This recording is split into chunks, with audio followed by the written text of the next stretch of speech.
The social realism genre tends to be a realistic portrayal of British society. It generally focuses on topical issues in a modern society which is represented by different ideologies such as money, drugs, prostitution and sex, which are quite unusual in contemporary social realism films, as well as class, religion and political views. There are many conventions of social realism films, such as age, where most characters are young teenagers and adults about 13 to 20 years. For example, in Kidulthood, This Is England, and About a Girl, the protagonists are usually young adults and teenagers. The social class of the characters tend to be working class, for example in Billy Elliot, and they tend to be unknown characters. When looking at conventions of social realism films, such as camera, editing, mise-en-scene and characters, the following typical points come up. The characters tend to be working class and youths, which I've just discussed.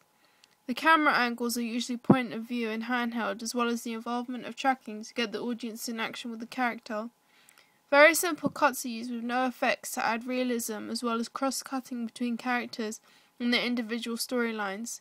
For the mise-en-scene, urban areas and council estates are regularly used, which are poverty-stricken. To make the film gritty, dim and natural lighting is also used, and sometimes weapons, with the characters' clothing being cheap hoodies and casual clothing. Other conventions I've noticed the story is usually dialogue-driven and that the plots are based on the protagonist wanting a better life and tries to achieve it. One example of a social realism film that I will analyse is About a Girl. It's a short social realism film directed by Brian Percival based on a young girl of about 13 who talks candidly to the camera about her life with her mum and dad and her hopes for the future, but she is hiding more than we think. From this shot we can see an ambiguous figure standing tall. She's blacked out so we can't see anything, making her mysterious. We know it's a young girl by her body language.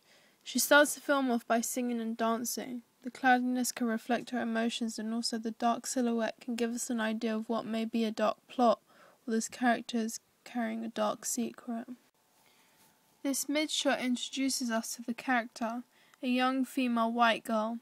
Her coat is kind of trampy and she wears tacky hoop earrings, revealing probably from a working class British family.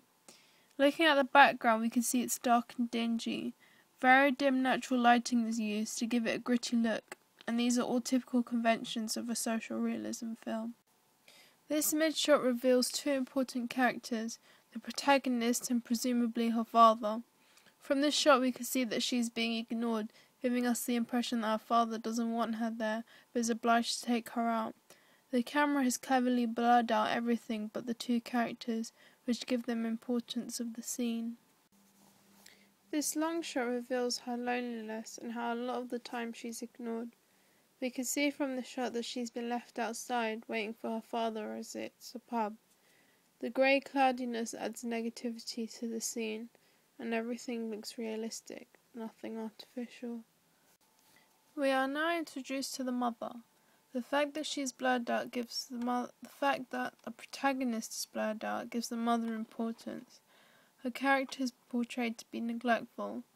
She's using a scratch card while keeping an eye on her daughter. However, her bond doesn't seem so close with the protagonist.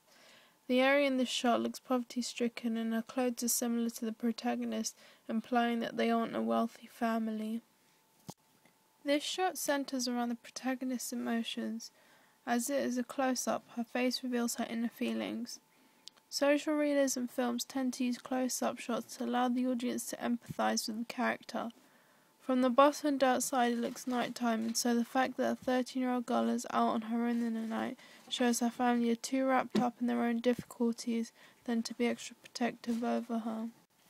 This last shot emphasises her loneliness and isolation. The filth of the canal reflects poverty. The dark dim colours give the scene a depressing feel, which adds to her negative body language. In conclusion, this short film is an excellent example of a social realism film, as it involved most of the conventions of the genre, such as tracking shots, close-ups, dim lighting, poverty-stricken areas, cheap clothing, and a dialogue-driven plot, where the protagonist aims to get a better lifestyle once she achieves her dream of becoming a singer.